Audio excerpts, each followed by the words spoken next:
one, launch.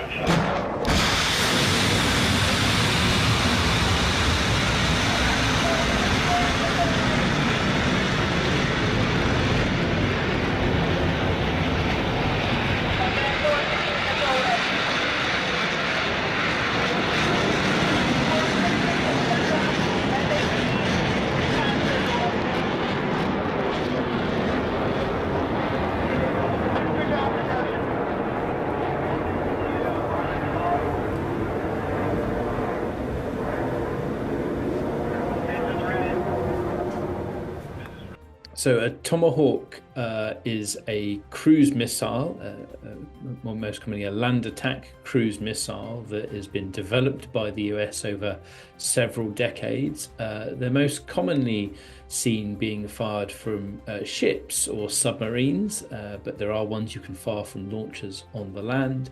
And the suggestion is that they would provide some of these missiles, presumably with a launcher, for Ukraine to be able to strike deep into Russia and potentially attack military targets, energy, or other critical elements of the Russian military-industrial complex.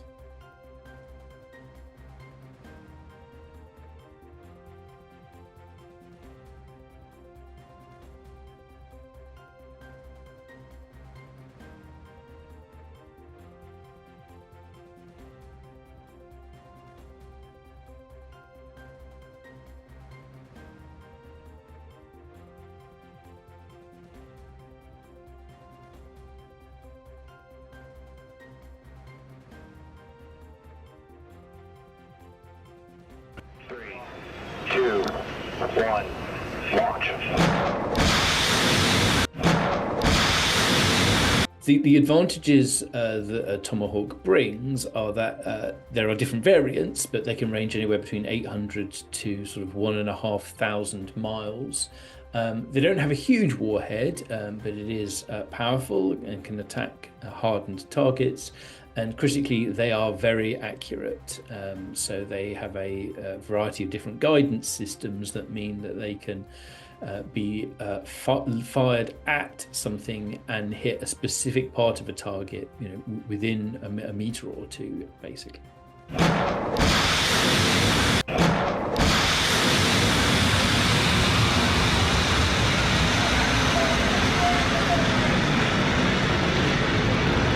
The Russians would certainly have something to worry about if these were actually delivered, because of the range and the precision of these weapons and the kind of targets that they could strike or threaten. That being said, the Russians have faced a number of similar challenges and have adapted slowly over time. So when guided multiple launch rocket systems were provided for the battlefield inside Ukraine, Russian headquarters and supply points were badly hit, but then they began to move them back out of range. When Storm Shadow and Scalp arrived, they were very accurate and devastating, but the Russians have adapted over time with their defenses and have put up more extensive defenses. That hasn't prevented those missiles getting through, but it means the Ukrainians need to be craftier in how they use them, use more decoys and other things. So Tomahawk is not a wonder weapon. It's unlikely to be supplied in the kind of quantities that would radically transform the war, but it will present a challenge that Russian air defenses will need to take into account. And indeed, that will be whilst we imagine the Ukrainians will be increasing their strikes using their own drones and cruise missiles. So it broadens the threat that the Russians are now having to deal with.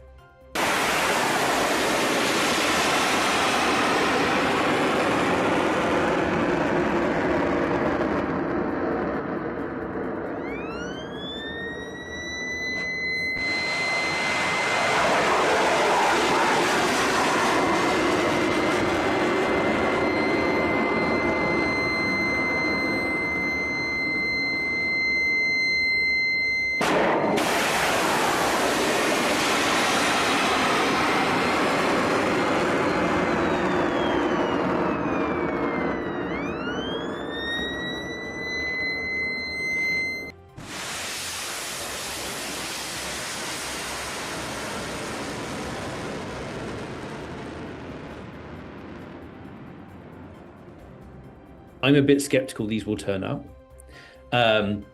If they do, they're not going to be war winning, but the Ukrainians will be able to use them to do serious damage to something.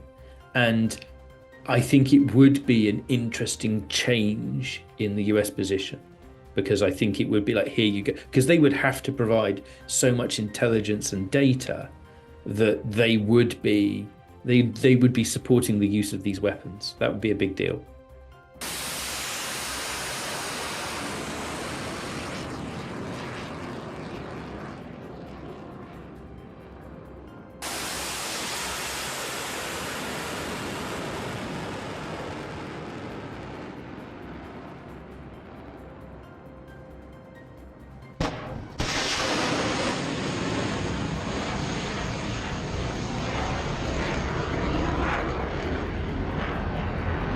It is a step up in support if they materialize.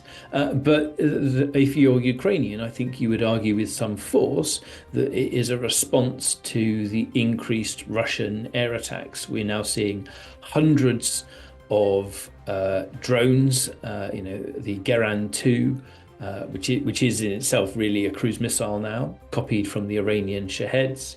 We have seen continued strikes by Russian ballistic and cruise missiles against Ukrainian military and civilian targets, and you can expect to see them targeting Ukrainian infrastructure, the power grid, and other things like that as the winter approaches again. So I think if you're Ukrainian, this is all fair, and ideally would be some kind of indication that the US isn't going to completely disengage.